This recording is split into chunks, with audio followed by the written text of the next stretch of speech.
احمد نگر کے غیور مسلمانوں اور میری پردہ نشین ماں اور بہنوں، کرم والوں کی بستی میں صدائیں دی بہت ہم نے، کرم والوں کی بستی میں صدائیں دی بہت ہم نے، سبھی نے کھڑکیاں کھولی کسی نے در نہیں کھولا۔ عزیزان ملت، مجلس اتحاد المسلمین کے اس قافلے کو، اس کاروان کو اور آج کے اس عظیم الشان جلسے کو روکنے کے لیے پوار کے ساتھ ساتھ بی جے پی کے لوگ بھی شامل تھے۔ آج شہ نشین پر تشریف فرما مکند نگر کے وہ جھیالے جنہوں نے مجلس اتحاد المسلمین کے دامن کو تھاما ہے، آج میں یقین کے ساتھ پورے اعتماد کے ساتھ کہہ رہا ہوں کہ الیکشن تو انشاءاللہ تعالی جنوری میں آئیں گے، لیکن آج اس جم غفیر کو دیکھ کر آج ہی کے دن جو لوگ شامل ہوئے مجلس سے لڑنا چاہتے ہیں، آج ہی ان کو مبارکباد پیش کرتا ہوں، کیونکہ سروں کا سمندر مکند نگر میں الحمدللہ الحاج برسا سعودین اویسی صاحب جب انٹری کر رہے تھے، ان کی آمد پر کئی پردہ نشین بہنوں کے ہاتھ میں موبائل تھا، نہ صرف ہاتھ میں موبائل تھا، پردہ نشین ماں بہنوں کو میں نے اپنی آنکھوں سے دیکھا، ان بزرگوں کو دیکھا کہ ان کے موبائل جب شوٹ کر رہے تھے بیرسٹر صاحب کو تو ان کی آنکھوں میں خوشی کے آنسو بھی تھے۔ یہ آنسو اس بات کی گواہی دے رہے تھے کہ انشاءاللہ تعالی وہ طاقت ہے جو آپ کے ایوان میں آپ کے خلاف میں بولتی ہے، وہ در و دیواریں آنے والے کارپوریشن کے الیکشن میں یہ بتائے گی کہ ہاں اب یہاں پر مائنورٹیز کے مسلمانوں کی آواز مجلس اتحاد المسلمین آ پہنچی ہے۔ ارے ہم کو روکنا چاہے، مجلس کو یہاں پر روکنا چاہے، اور روکنے کے لیے کیا کیا کام نہیں کیے میرے بھائی، سبھا کو کینسل کرنے کے لیے کیا کیا کام نہیں کیے، اور اس میں کچھ غدار بھی شامل ہے جنہیں اس بات کا خدشہ تھا کہ احمد نگر میں، مکند نگر میں جو مسلمانوں کی اکثریت ہے، یہاں پر اگر بیرسٹر سعودین اویسی صاحب آ جائیں گے تو ایک طرفہ ماحول بن جائے گا، تو بھنڈارا لگانے کی بھی کوشش کی۔ صحیح کہہ رہا ہوں، غلط کہہ رہا ہوں؟ بھنڈارا لگانے کی کوشش کی، مجلس اتحاد المسلمین کے نوجوانوں کو پریشان کر کر، ہراساں کر کر 353 کے تحت کھادی والوں نے خاکی والوں کو حکم دیا، ہمارے بچوں کو جیل میں ڈالا گیا۔ کیا وجہ تھی اس ملک کے اندر یہ دوہرا معیار کب تک چلے گا؟ وہ لوگ جو سڑکوں پر نکلتے ہیں، گاڑیاں پھوڑتے ہیں، غیر غلط نعرے لگاتے ہیں، ہماری عبادت گاہوں کے سامنے ٹھہر کر اشارے کرتے ہیں، تو ان کے چلنے پر پھول برسائے جاتے ہیں، ان کے چلنے پر ان کے پاؤں لگائے جاتے ہیں، ان کی آمد پر ان کے پیروں پر مرہم لگایا جاتا ہے۔ اور یہ کیسا رویہ ہے خاکی وردی والوں کا؟ اور دوسری طرف اس دیش کے امن کے پجاری مسلمان نماز پڑھتا ہے تو ان کو لات ماری جاتی ہے۔ آج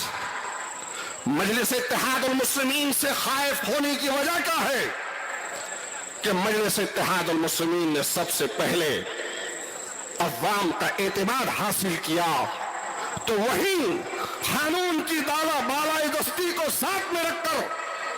نوجوانوں سے کہا مجلس نے کہ اٹھو، کب تک جا کر اپنے مستقبل کا، اپنے مقدر کا فیصلہ کرو گے، اٹھو، اٹھ کر اپنے آپ کو ایک سیاسی طاقت کا مجسمہ بناؤ۔ یاد رکھو میرے بھائی، پچھلے 6 مہینے پہلے بھی ایک بہت بھوکا، بہت بولا اور پھر آج 2 مہینے سے پھر ایک پاگل کتا بھوک رہا ہے، پھر 2 مہینے سے بول رہا ہے، کبھی لو جہاد کے بارے میں بول رہا ہے، کبھی مسلمانوں کے بارے میں بول رہا ہے، کبھی داڑھی ٹوپی کے بارے میں بول رہا ہے، حد تو یہ کر دی کہ رسول اللہ صلی اللہ علیہ وسلم کی شان رسالت میں گستاخی کی اور رنگولی بنائے۔ تو کیا قصور تھا احمد نگر کا غیور جالوں کا،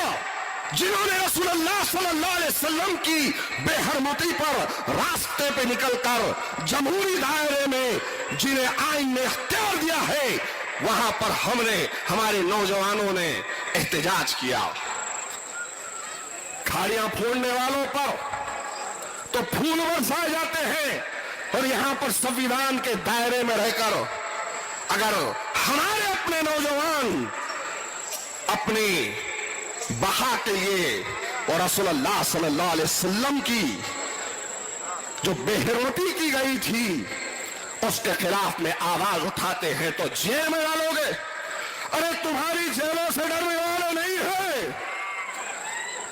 تم جیل میں ڈالو، تم گولی چلاؤ، ہمارے سینے اور ہمارے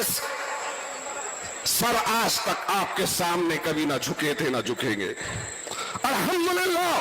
جیل میں جانے کے بعد بھی حوصلے ابھی بھی زندہ ہے، اور آپ کے سامنے آ کر مجلس اتحاد المسلمین کے سپاہیوں نے یہ بتا دیا کہ تم ہمیں جیل میں بھی ڈالو گے تو ہم ڈرنے والی قوم نہیں ہے، ہم گھبرانے والی قوم نہیں ہے، کہ رسول اللہ صلی اللہ علیہ وسلم کی شان میں ہم مل جائیں گے، ختم ہو جائیں گے، سروں اور سینوں پہ گولیاں کھالیں گے، لیکن ہم جھکیں گے نہیں۔ وہ مرد نہیں جو ڈر جائے حالات کے خونی منظر سے، وہ مرد نہیں جو ڈر جائے حالات کے خونی منظر سے۔ جس حال میں جینا مشکل ہو اس حال میں جینا مردی ہے۔ ہمارے جس زخموں سے چور سہی تم اپنے شکستہ تیر گنو، خود اہل ترکش بولیں گے یہ بازی کس میں ہاری ہے، یہ بازی حق کی بازی ہے، یہ بازی تم ہی ہارو گے۔ گھر گھر سے مجاہد نکلے گا، گھر گھر سے مجاہد نکلے گا، تم کتنے مجاہد مارو گے؟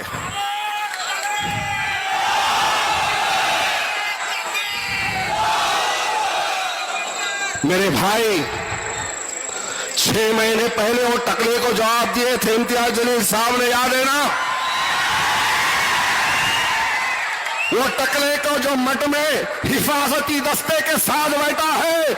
ایک ایسی خطر ناندیڑ سے لے کر ممبئی تک قافلہ گاڑیوں کو نکلا تھا، دیے تھے نا جواب دیے تھے نا؟ یہ بھی انشاءاللہ تعالی کتے کو پیغام پہنچے گا، اس کو بھی جواب ملے گا، لیکن ثابت قدم رہو، مت ڈرو دنیا کی ان باطل طاقتوں سے، مت ڈرو ان خاکی اور کھادی وردی والوں سے، ڈٹے رہو، جمے رہو، اللہ کی مدد آئے گی انشاءاللہ تعالی، اور تمہارے حوصلوں کو بلند کرنے کے لیے کسی اور کی ہمیں ضرورت نہیں ہے، ہماری اپنی جماعت کافی ہے، ہمارا اپنا لیڈر کافی ہے، جو وہاں پر بھی اکیلا تنہا ٹھہر کر دلی کے اندر بولتے ہیں تو سب کی آنکھیں پھٹی کی پھٹی رہ جاتی ہے۔ ارے ہم تو ان کے سپاہی ہیں، ارے ہم تو اصل الدین اویسی کے سپاہی ہیں، ہم تو مجلس کے سپاہی ہیں، جیل میں آنا جانا چلتا رہے گا، ڈرو مت، گھبراؤ مت، مجلس اتحاد المسلمین کو طاقتور بناؤ، احمد نگر کی اس سرزمین سے نعرہ تکبیر اور اللہ اکبر کی آواز کو گونجاتے ہوئے یہ جو پتنگ کا نشان سبزلالی ہے یہاں پر آپ کے کارپوریشن میں لے جائیں انشاءاللہ تعالی تو مکند نگر نہیں پورے احمد نگر کی تاریخ بتائے گی کہ جو پہلے کام نہیں ہوا تھا وہ مجلس نے آ کر کیا ہے. واقع الدعوانا الحمدللہ رب العالمین.